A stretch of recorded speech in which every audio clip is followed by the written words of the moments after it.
എവിടെ ഇതൊരു നടക്കി പോണ ലക്ഷണില്ല. ഞാൻ ഇവന്റെ രണ്ടെണ്ണം വാങ്ങിച്ചിട്ടേ പോവുള്ളൂ. അലമ്പാക്കിയത് ജോഷി കൈതവളപ്പിലെ പോലുള്ള സംഘപരിവാർ കാസ തീവ്രവാദികളാ. അലമ്പാക്കിയത് ഇടപെട്ട് പരിഹരിക്കാൻ ശ്രമിച്ചത് ഹൈബി ഈഡനും മുഹമ്മദ് ഷിയാസുമാണ്. അത് അലമ്പായിട്ടില്ലല്ലോ. എങ്ങനെ അലമ്പായി? അല്ലല്ല, എപ്പോഴാണ് അലമ്പായത്? ആ തീരുമാനത്തിൽ നിന്ന് അവർ മാറിയിട്ടില്ലല്ലോ. ആ തീരുമാനത്തിൽ നിന്ന് മാറാത്തടത്തോളം കാലം എങ്ങനെ അലമ്പായി? നിങ്ങൾക്ക് അലമ്പാക്കണമെന്ന് ആഗ്രഹം ഉണ്ടായിരുന്നെങ്കിൽ നിങ്ങൾ അത് ചെയ്തോളൂ. ആ വിദ്യാഭ്യാസ സ്ഥാപനത്തിലേക്ക് അദ്ദേഹം വരാന്ന് തീരുമാനിച്ചിട്ട് എപ്പോഴാണ് അലമ്പായത്?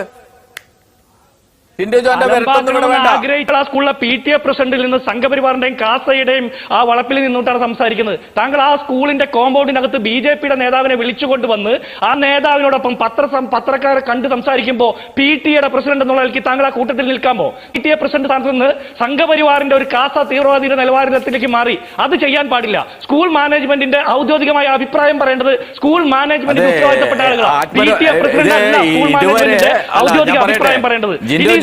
നിങ്ങളുടെ MLA എവിടെയായിരുന്നു? MP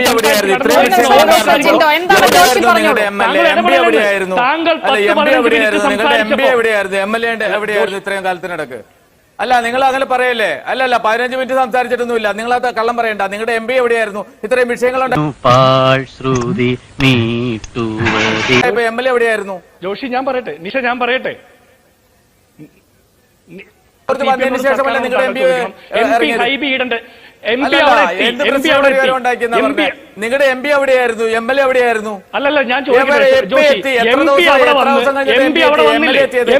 പ്രതിനിധി അവിടെ എത്തിയോ? MP അവിടെ വന്നത് താങ്കൾ കണ്ടില്ലേ? MP അവിടെ വന്നില്ലേ? ഞങ്ങളെ നീ വെറും മണ്ടന്മാരാക്കരുത്. ഞങ്ങളും കഞ്ഞിയുടെ വെള്ളം കുടിച്ചാൽ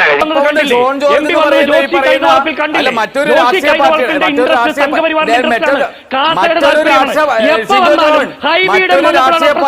ആള് വന്നപ്പോൾ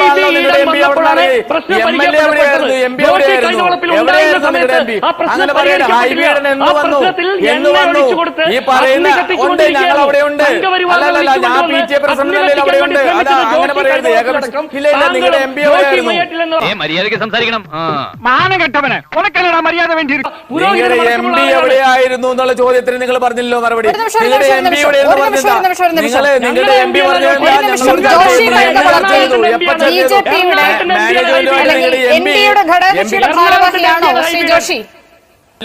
കെ ബാബു വന്നപ്പോ കെ ബാബുവിന്റെ കൂടെ ഞാൻ ഫോട്ടോ എടുത്തല്ലോ, അല്ലെങ്കിൽ ചർച്ചയിൽ അവിടെ ഇരുന്നല്ലോ. മറ്റുള്ള ആരൊക്കെ ഇവിടെ വന്നിട്ടുണ്ടോ അവരുടെ കൂടെയൊക്കെ ഇരുന്ന് അതിന്റെ എന്റെ രാഷ്ട്രീയം കാണേണ്ട കാര്യമില്ലല്ലോ. ഞാനൊരു വ്യക്തിയല്ലേ, എനിക്ക് രാഷ്ട്രീയത്തിൽ പ്രവർത്തിക്കാൻ പാടില്ലെന്നോ എന്ന് കരുതി? അല്ലല്ല, നിങ്ങൾ ആ കുട്ടിയെ പിതാവിനെ ഭീഷണിപ്പെടുത്തിയത് അടക്കമുള്ള പരാതിയുണ്ട്. ജോഷി കൈതവളപ്പിൽ PTA പ്രസിഡന്റ് ആണെങ്കിൽ ആ സ്ഥാനത്ത് നിന്ന് പ്രവർത്തിക്കണം. അങ്ങനെ പറയണ്ട. അങ്ങനെ ഏകപക്ഷീയമായിട്ട് പറയണ്ട. നിങ്ങളുടെ MP എവിടെയായിരുന്നു? ഇവിടുത്തെ കോൺഗ്രസിന്റെ MP എവിടെയായിരുന്നു? എവിടെയായിരുന്നു MP? MLA എവിടെയായിരുന്നു? അങ്ങനെയൊന്നും പറയാൻ, അങ്ങനെ വരട്ടാൻ നോക്കണ്ട. അടി കൊടുത്ത് അടി വാങ്ങുന്ന പരിപാടിയാണല്ലോ ബാബു. ജിൻഡോ ജോൺ അങ്ങനെ വരട്ടാൻ നോക്കണ്ട. ഇവിടെ അല്ല, അങ്ങനെ പറയരുത്. നിങ്ങൾ രോഷം കൊള്ളണ്ട. നിങ്ങളുടെ MP ഇവിടെ ഇല്ലായിരുന്നു. MP എവിടെയായിരുന്നു? ഇത്രയും ദിവസങ്ങൾ ഈ വിഷയങ്ങളുണ്ടായിട്ട് MP എവിടെയായിരുന്നു? നിങ്ങൾ രോഷം കണ്ടിട്ട് കാര്യമില്ല. നിങ്ങൾ ഒരു രോഷം കണ്ടിട്ട് കാര്യമില്ല. MP എവിടെയായിരുന്നു എന്നുള്ള ഉത്തരം നിങ്ങൾ പറഞ്ഞല്ലോ. എത്ര ദിവസം വന്നു? എത്ര ദിവസം കഴിഞ്ഞിട്ട് MP വന്നു? വലിയ വെടി ചെറിയ വെടി വെടി വഴിപാടാണല്ലേ. എവിടെയായിരുന്നു? അതിന്റെ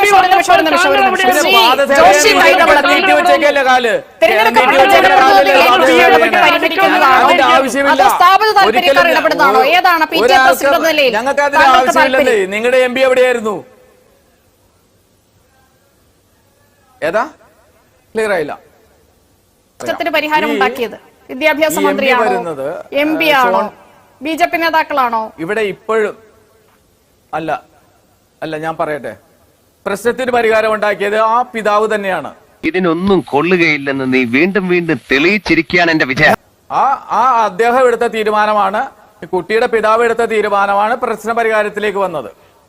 നിഷ, പിതാവ് എങ്ങനെ പരിഹാരപ്പെടുത്തു? അത് ഹൈബി ഈഡനും മുഹമ്മദ് ഷിയാസും ഇടപെട്ടതിനെ തുടർന്നാണ് പരിഹാരം ഉണ്ടായത്. അത് അലമ്പാക്കിയത് ജോഷി കൈതവളപ്പിലെ പോലുള്ള സംഘപരിവാർ കാസ തീവ്രവാദികളാ. അലമ്പാക്കിയത് ഇടപെട്ട് പരിഹരിക്കാൻ ശ്രമിച്ചത് ഹൈബി ഈഡനും മുഹമ്മദ് ഷിയാസുമാണ്. അത് അലമ്പായിട്ടില്ലല്ലോ. എങ്ങനെ അലമ്പായി? അല്ലല്ല, എപ്പോഴാണ് അലമ്പായത്? ആ തീരുമാനത്തിൽ നിന്ന് അവർ മാറിയിട്ടില്ലല്ലോ. ആ തീരുമാനത്തിൽ നിന്ന് മാറാത്തടത്തോളം കാലം എങ്ങനെ അലമ്പായി? നിങ്ങൾക്ക് അലമ്പാക്കണമെന്ന് ആഗ്രഹം ഉണ്ടായിരുന്നെങ്കിൽ നിങ്ങൾ അത് ചെയ്തോളൂ. തവണ തന്നോട് പറഞ്ഞിട്ടുണ്ട് ഇവിടെ ഇങ്ങനെയുള്ള ചുറ്റിക്കളിയൊന്നും ഉണ്ടാക്കരുതെന്ന്. ഇപ്പൊ എന്തായി? ഞാനും ആപ്പിലായി. ആ വിദ്യാഭ്യാസ സ്ഥാപനത്തിലേക്ക് അദ്ദേഹം വരാന്ന് തീരുമാനിച്ചിട്ട് എപ്പോഴാണ് അലമ്പായത്? ടിൻഡു ജോന്റെ വരട്ടൊന്നും ഇവിടെ വേണ്ട. ആഗ്രഹിച്ചത് ഷോൺ ജോർജിനെ പോലുള്ള ആളുകളാ. ഷോൺ ജോർജിനെ പോലുള്ള ആളുകൾ നിരന്ന് നിന്ന് പത്രസമ്മേളനം വിളിക്കുന്നുണ്ടല്ലോ. എന്റെ വരട്ടൊന്നല്ല. ഷോൺ ജോർജ് വന്നതുകൊണ്ട് ഈ ചാനൽ ചർച്ചയിൽ എനിക്കും നിങ്ങൾക്കും പങ്കെടുക്കാൻ പറ്റി. ഇല്ലെങ്കിൽ ഇത് ആരും അറിയാതെ സ്കൂളിൽ പൊട്ടി പോകുമായിരുന്നു. ഷോൺ ജോർജ് എന്ന ഒരു വ്യക്തി അവിടെ വന്നത് രാഷ്ട്രീയപരമായിട്ട് സംസാരിക്കാനാണോ? എന്നെ മനോരമ ഷോൺ ജോർജ് വിളിച്ചിട്ടല്ല ഞാൻ വന്നത്. മനോരമ വിളിച്ചു. തീർച്ചയായിട്ടും ഷോൺ ജോർജിന്റെ സാന്നിധ്യമാണ് മറ്റുള്ള ആളുകൾ വരാൻ ഷോൺ ജോർജ് വന്നതിരിക്കുന്നത്.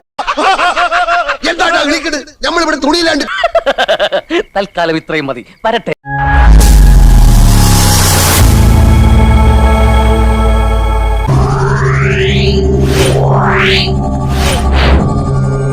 Yeah.